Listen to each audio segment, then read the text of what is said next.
Olá, boa noite. Boa noite. Os 134 anos e a atualidade da encíclica Rerum Novarum.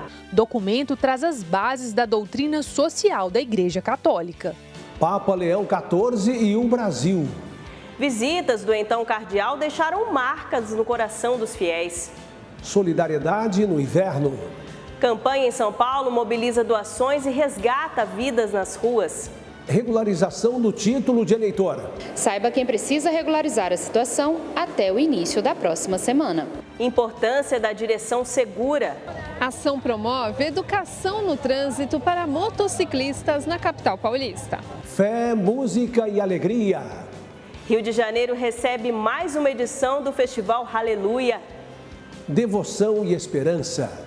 Acampamento Mariano transforma Canção Nova em espaço de consagração e acolhimento. O Canção Nova Notícias está começando. Com você, na missão de formar consciência e espalhar esperança.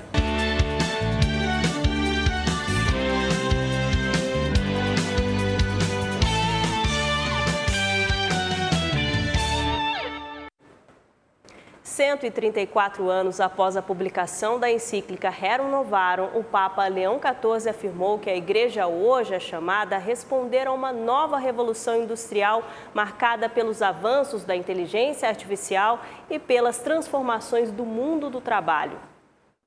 As novas tecnologias acompanharam o caminho do ministério petrino ao longo dos anos.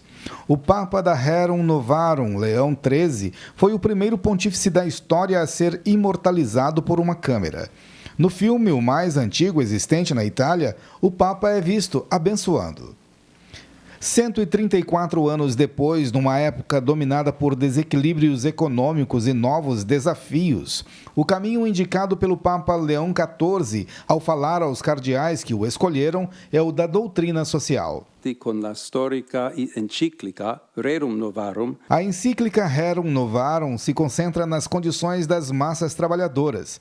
Para os dias de hoje, é possível projetar uma espécie de Rerum Digitalium, uma releitura das coisas digitais e abordar a questão do trabalho e dos direitos dos trabalhadores diante das mudanças trazidas pelas novas tecnologias, que trazem desafios para a defesa da dignidade humana, da justiça e do trabalho. A encíclica de 1891 transcende as décadas e ressoa nesta era digital. Na carta do século XIX, o Papa dizia que, para a eternidade em Deus, não importa ter ou não riquezas e bens terrenos. O que importa é o bom ou mau uso desses bens. Critério a ser seguido hoje no uso das tecnologias digitais, que apresentam novas formas de escravidão e exploração.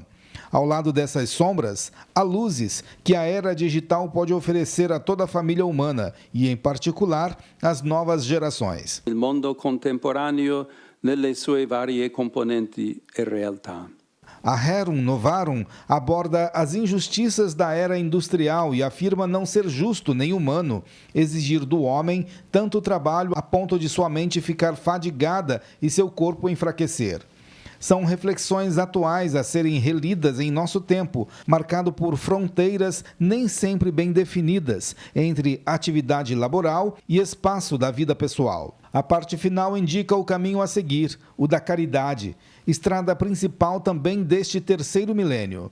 Hoje, há uma nova passagem. A sociedade de massas se tornou uma sociedade global cada vez mais pulverizada e líquida. Antes, as referências ambientais eram as fábricas, os operários e patrões. Hoje, o sistema de produção está em cada aspecto da criação, usado e manipulado pela tecnociência e repercute na vida de todos.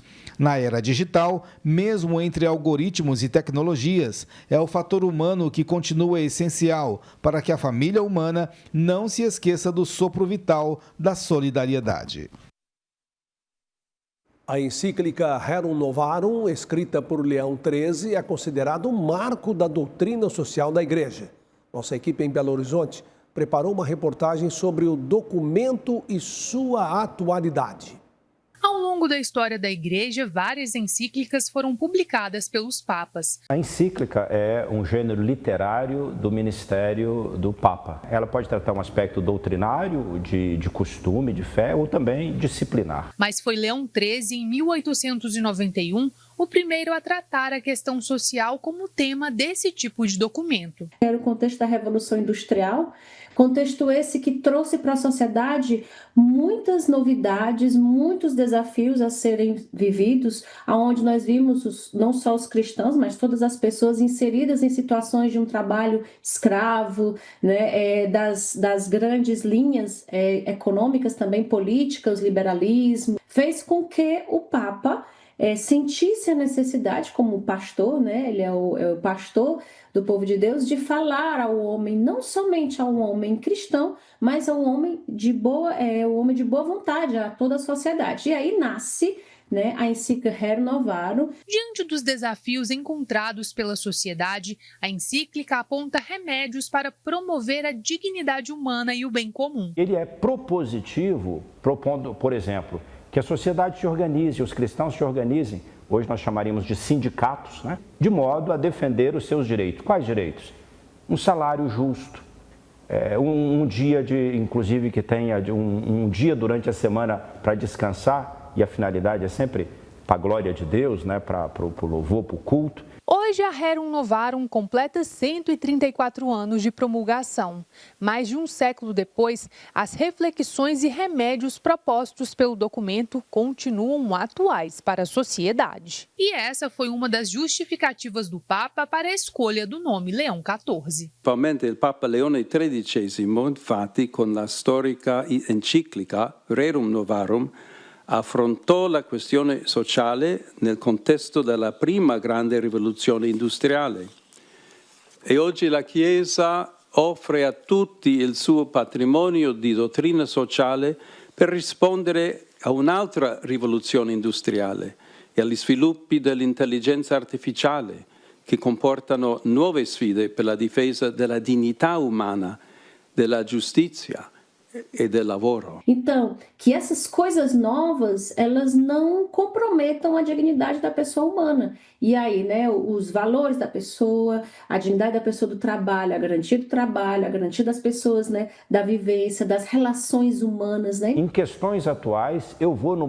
patrimônio porque essas verdades são quentes, são calorosas, né? Elas terá sempre algo a dizer porque elas são de verdades perenes, reveladas por Jesus.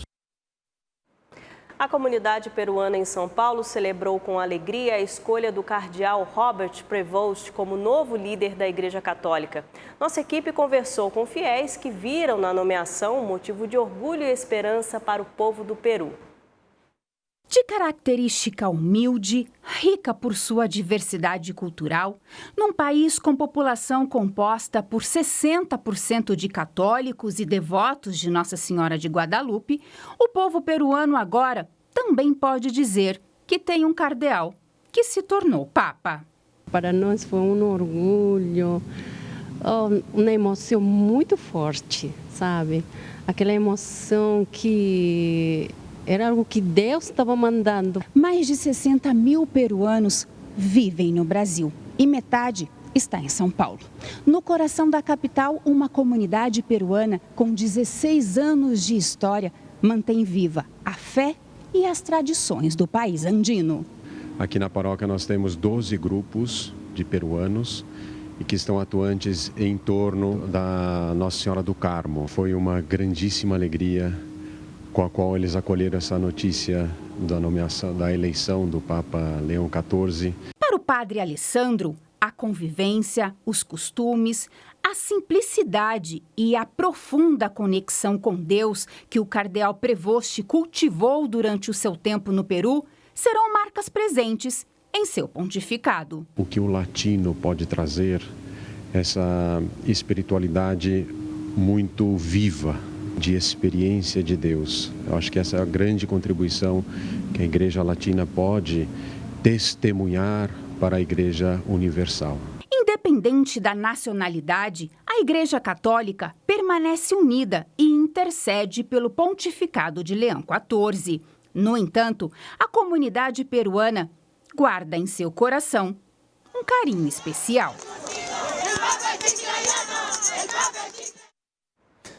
O Papa Leão XIV mantém uma forte ligação com o Brasil. Quem o acompanhou quando aqui esteve, guarda na memória momentos que marcaram profundamente a fé e o coração. Papa Leão XIV esteve no Brasil pelo menos 4 vezes, quando ainda era superior geral dos agostinianos. Visitou Minas Gerais, Paraná e São Paulo. Frei Luís, que também é agostiniano, teve alguns encontros com o Santo Padre. Uma das características marcantes que a gente pôde perceber é a preocupação de estar com as pessoas humildes, né? De incentivar muito a vida religiosa, de incentivar, né, uma fraternidade, uma sinodalidade em toda a igreja, que também é uma característica de ser agostiniano, uma só alma, um só coração, de orientados para Deus. Em julho de 2013, esteve no Santuário Nacional de Aparecida, no interior de São Paulo. A celebração marcou o encerramento do Encontro Internacional dos Jovens Agostinianos, realizado em preparação para a Jornada Mundial da Juventude no Brasil. Frei Danilo recorda as boas lembranças desse momento. Ele é um irmão muito próximo de nós, né? Essa espiritualidade agostiniana, esse jeito agostiniano de ser. Então ele conviveu com a gente, sentou-se à mesa, fez as refeições, né? Partilhou com a juventude também as inquietações do seu coração. Então foi um momento muito marcante, né? Leão XIV também esteve no Paraná em 2004 e em Campinas em 2008. A viagem marcada para 2025 ainda tinha o Brasil como destino. Ele participaria da Assembleia Geral dos Bispos da CNBB em Aparecida, um agostiniano em terras brasileiras. Um carinho muito grande ter um agostiniano à frente, e isso também remete para nós uma certa profundidade que precisamos ainda mais rezar por ele, né? O país, que já recebeu 4 papas, acolhe de braços abertos o novo pastor da Igreja Católica. O número de casos de síndromes respiratórias, especialmente entre crianças, tem aumentado no país. No caso da síndrome respiratória aguda grave, 16 estados já apresentam níveis de alerta ou de alto risco, Fernanda. Pois é, em Sergipe, por enquanto, a situação é considerada estável. Todos os anos, entre outono e inverno, a preocupação é a mesma: as doenças respiratórias. É justamente essa fase que vai ali mais ou menos do meio do mês de março até meados de agosto. E nessa fase, devido às mudanças climáticas, à maior incidência de chuvas, há um incremento muito grande no número de crianças acometidas por doenças respiratórias. Então a gente sabe que há uma tendência de aumento de fluxo de atendimento, tanto nos hospitais privados quanto nos hospitais públicos. A gente repetiu a mesma fórmula do ano de 2024, que a gente conseguiu reunir também um grupo de trabalho em novembro do ano de 2023, em todos os eixos, no eixo da vigilância, no eixo assistencial, no eixo da educação permanente. Diferente de outros estados, como a Bahia e Santa Catarina, que já emitiram situação de emergência diante do crescente número de casos, a situação em Sergipe é considerada estável. De acordo com a Secretaria de Estado da Saúde, o cenário deve mudar até o final desse mês. Há um crescimento ainda não preocupante dos índices da influenza A, principalmente. O vírus sincicial também teve um leve aumento, mas essas crianças que estão chegando às nossas portas de urgência não está refletindo ainda nos nossos leitos mais especializados, nos nossos leitos intensivos. Além de evitar aglomerações, o médico pediatra dá outras dicas de prevenção. Busque vacinar as suas crianças. A gente sabe que uma criança vacinada, ela adoece menos vezes e quando adoece, adoece de forma menos grave. Uma vez que a sua criança adoeceu, na medida do possível, não leve essa criança para a escola. Criança com sintomas respiratórios como tosse, espirro, coriza, febre baixa, ainda que estejam espertas, ainda que estejam em condições físicas de frequentar a escola, não devem fazê-lo. Em vigência de algum sintoma respiratório, usar máscara e procurar lavar as mãos frequentemente. Caso precise ir à unidade de saúde, é importante ficar atento aos sintomas para saber o melhor tipo de atendimento. Se ele não tem vômitos repetitivos, principalmente se ele não tem falta de ar, ele pode procurar o atendimento no pediatra de sua confiança ou numa unidade básica de saúde. E como cuidar é importante, né? Com a chegada das frentes frias, governos e instituições intensificam ações para proteger pessoas em situação de vulnerabilidade. Em São Paulo, a operação Baixas Temperaturas mobiliza abrigos, doações e equipes de acolhimento nas ruas para lidar com o frio intenso deste período. A operação teve início às 6 horas da tarde de ontem. Ela acontece sempre que as temperaturas na capital ficam abaixo dos 13 graus. Segundo a prefeitura, durante a operação, várias tendas são montadas em pontos estratégicos da cidade e funcionam entre 6 da tarde e meia-noite. Nessas tendas são distribuídos alimentos quentes e kits com luvas, toucas, cobertores e agasalhos. Ainda segundo a administração municipal, buscas ativas são feitas em ruas da cidade, a fim de oferecer os serviços de assistência a essa população. Além das tendas, de acordo com a prefeitura, há serviço de acolhimento socioassistencial que oferece 280 mil vagas em 380 hotéis sociais, centros de acolhidas e Vila Reencontro. Para solicitar ajuda, o interessado pode fazer ligação de graça e anônima para o número 156.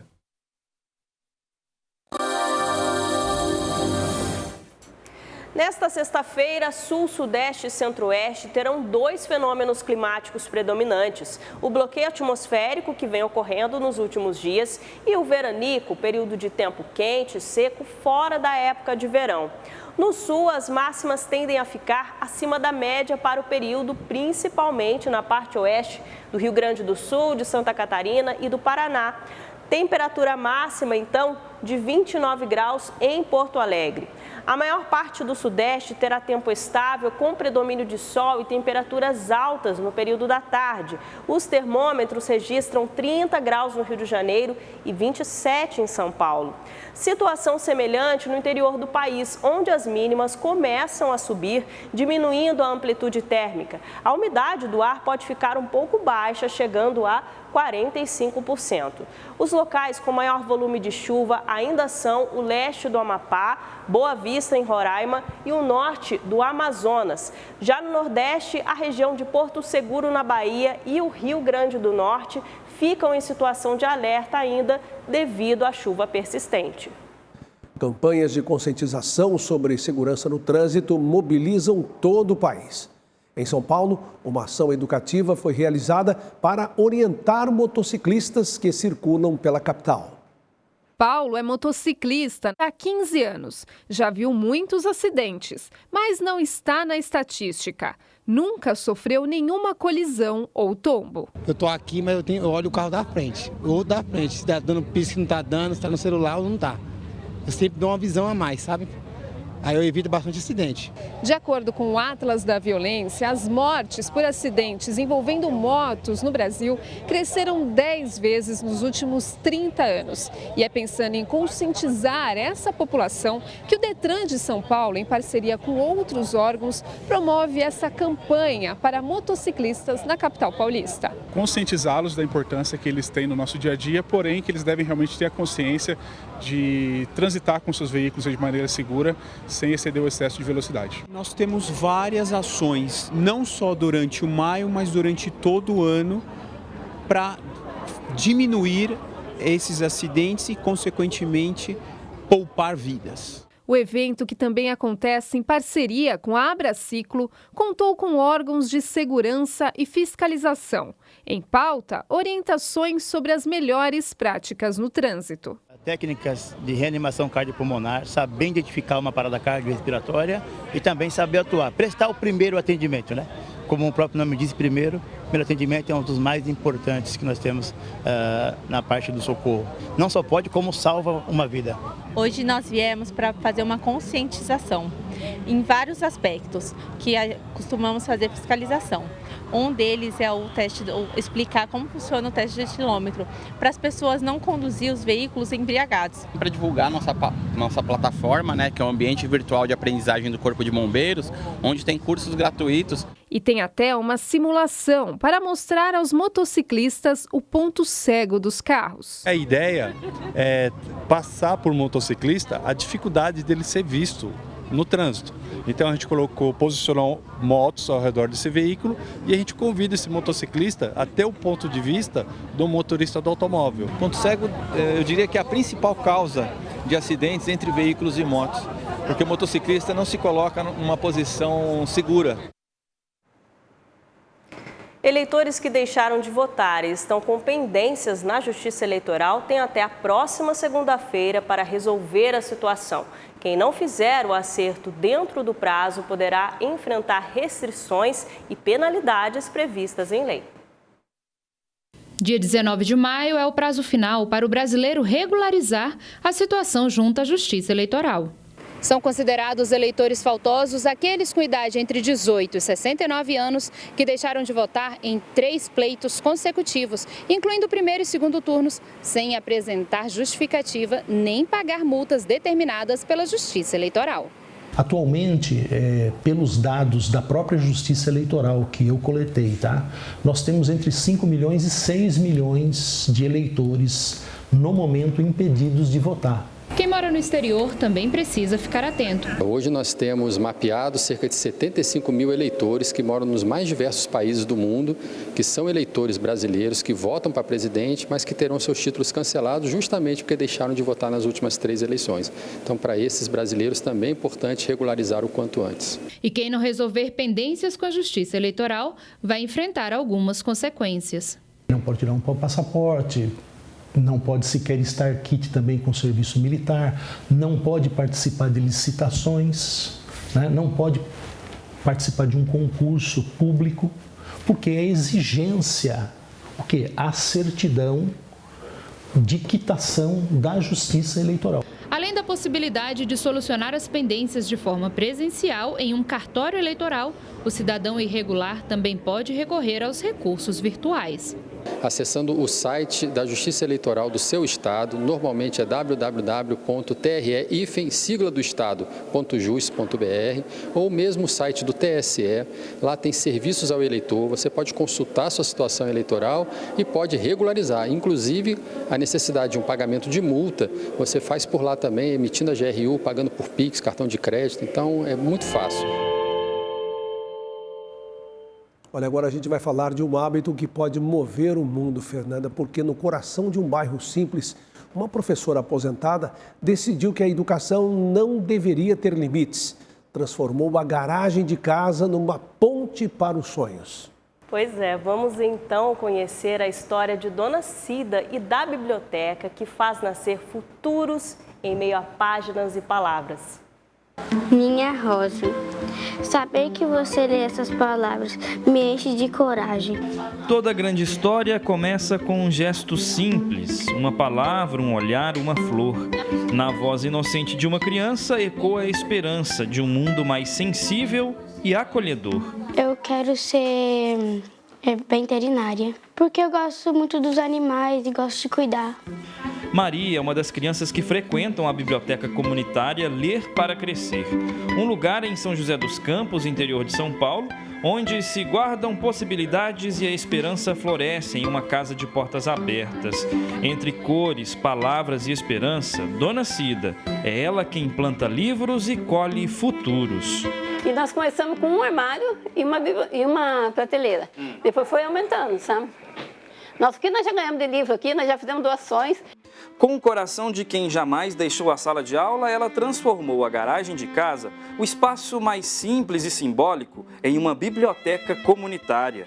Onde antes repousava um carro, hoje despertam sonhos. O que era apenas um ponto de chegada e partida, tornou-se também um lugar de encontro com o saber. Por isso mesmo que eu montei a biblioteca, porque a biblioteca é um meio de você passar conhecimento, né? Sabe? Eu acho que essa vontade de ensinar, de passar alguma coisa, sabe? Fez com que eu montasse a biblioteca. Inspirada pelos relatos que ouvia da avó analfabeta, Dona Cida transformou a ausência de bibliotecas em um espaço para aventuras e imaginação. Aqui as tardes se enchem de contação de histórias. Porque é um lugar legal, que ensina as crianças, é um lugar educativo, estimula a criatividade também. As palavras de Fábio, que sonha em se tornar engenheiro, transbordam gratidão. Emoção compartilhada pela mãe, que acompanha de perto cada conquista do filho. Desde a infância, ele frequenta o espaço e agora colhe na escola os frutos de uma trajetória construída com dedicação. Quando ele era menorzinho, ele vinha muito aqui, pegar aqueles livrinhos, estava aprendendo a ler. Ele aprendeu a ler com aqueles gibis. Nossa, ele vinha aqui muito pegar livro. No Jardim Pedramar, onde o concreto ainda tenta sufocar o verde, a poesia das páginas rompe o silêncio. Com livros nas mãos e esperança no olhar, Dona Cida reescreve destinos, plantando histórias, cultivando sonhos e transformando vidas. O Rio de Janeiro vive a expectativa de sediar um dos maiores eventos católicos do país. O Festival Aleluia começa nesta sexta-feira com o propósito de unir animação, solidariedade e espiritualidade na região central da cidade maravilhosa. Promovido pela comunidade Shalom do Rio de Janeiro, o evento promete reunir milhares de pessoas de todas as idades. Serão 3 dias de música, oração e solidariedade. Tudo de graça e aberto ao público. E na véspera do festival, os preparativos estão acelerados. Equipes de som, iluminação, estrutura e acolhimento em ritmo frenético para receber milhares de pessoas que devem comparecer aos 3 dias de Aleluia. Os preparativos já estão bem adiantados. Hoje à noite estaremos com todo o evento montado e a expectativa são as melhores, porque nossas expectativas são baseadas na esperança. E nós sabemos que a esperança ela não engana, a esperança não ilude, a esperança não decepciona. O evento contará com a participação de diversos artistas católicos, além de espaços de oração, momentos de adoração ao Santíssimo Sacramento, pregações e atividades para toda a família. Além da programação religiosa e cultural, o festival também tem um forte compromisso social. Haverá arrecadação de alimentos destinados a projetos de caridade da comunidade católica Shalom. No coração da cidade maravilhosa, o Festival Aleluia Rio 2025 promete emoção do início ao fim. E nós não vemos a hora de começar essa festa, a festa que nunca acaba, porque o Aleluia é isso. E espalhar esse som da esperança, que é o tema desse ano, e assim nós, nesse grande jubileu da esperança, vivendo com toda a igreja, nós queremos fazer ecoar este som e que deseja alcançar o coração de cada pessoa, especialmente daquelas pessoas que estão mais afastadas de Deus e que precisam receber esse anúncio. O Catecismo da Igreja Católica destaca que a Virgem Maria deve ser reconhecida e honrada. Uma das maneiras de viver esse ensinamento é por meio das práticas devocionais. Em Brasília, um grupo vive a experiência da devoção reparadora ao coração imaculado de Maria e testemunha graças alcançadas.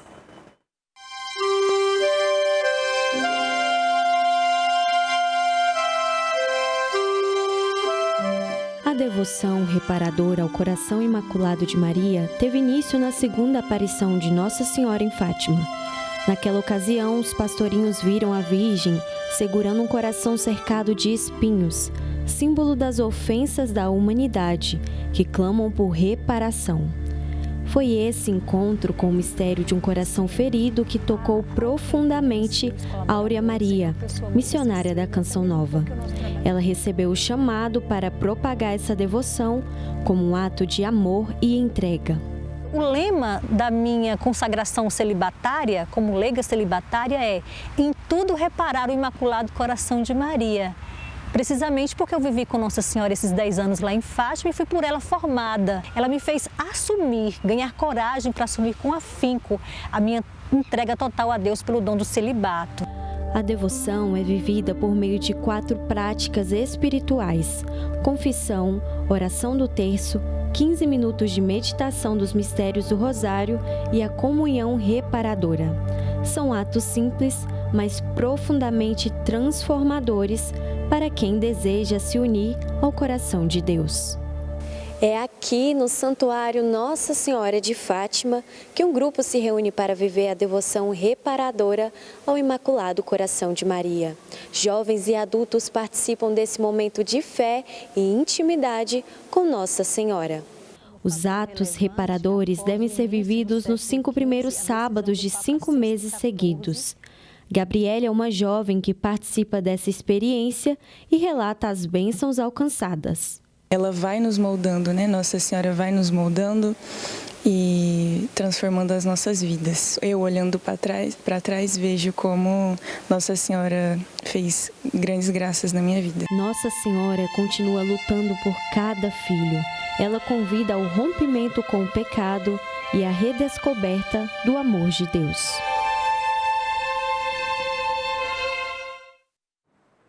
Seguimos falando de Nossa Senhora e seu colo de mãe, silêncio que consola, oração que renova.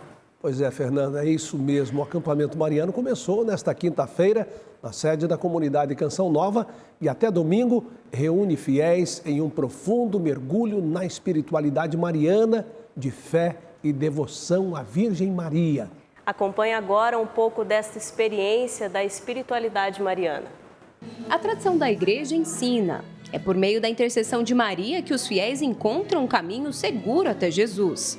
A oração é o combustível da alma para a jornada do dia a dia e o Santo Terço, uma das ferramentas que sustentam essa caminhada de fé. Depois de uma noite bem escura, acordei assim com o terço, rezando, e era a Sônia que estava rezando, e de lá para cá eu sempre digo a ela, e quanto foi importante, aquele momento que dali para cá eu realmente comecei a viver esse momento de fé, esse momento com Maria, e nunca mais larguei.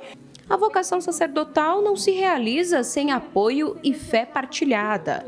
Padre Sandro é prova viva de que a presença de Maria acompanha e fortalece o caminho. Nas coisas mais simples, nas preocupações do dia a dia, e uma hora ou outra, ela sempre está ali mostrando, eu estou com você, eu estou caminhando com você.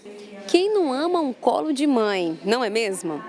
Neste fim de semana, a Canção Nova promove o acampamento mariano, oportunidade única de encontro entre mãe e filho. Jesus, ele é a nossa esperança. Então, esses dias de acampamento, nós queremos, com a ajuda de Nossa Senhora, com a intercessão da Virgem Maria, reacender nos corações essa chama da esperança. Quem confia na intercessão de Nossa Senhora jamais está só.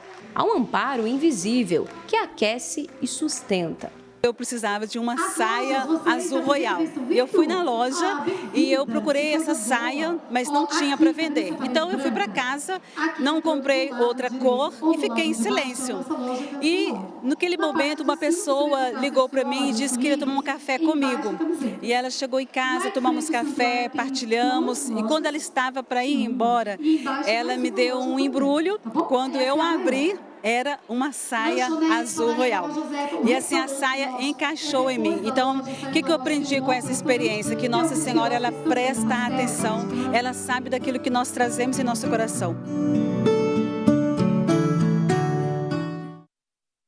E assim, com este sopro de inspiração mariana, nós encerramos a edição de hoje do Canção Nova Notícias. Assista a seguir a transmissão da Santa Missa direto de Brasília. Às 9 tem Escola da Fé e às 10, Além da Notícia. Nos vemos amanhã. Uma ótima noite para você. Boa noite e paz para você.